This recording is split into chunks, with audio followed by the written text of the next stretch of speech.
Maraming salamat, Kuya Jonap. At sa papatuloy ng ating programa, hayaan mo ang ating pang-labing-anim na banda ngayong umaga. San Lorenzo Ruiz Band 2003 Incorporated.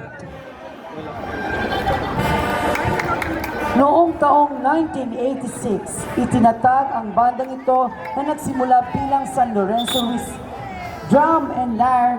Itinatag ito ni Parochial Council ng San Lorenzo Ruiz Parish na matatagpuan sa Barangay Anibanuan, Bacoor, Cavite.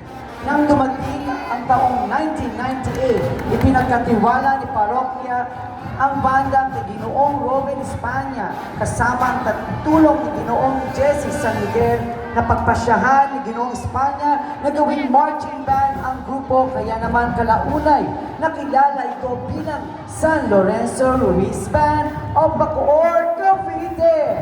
Palakpakan po natin San Lorenzo Ruiz Band 2003 Incorporated!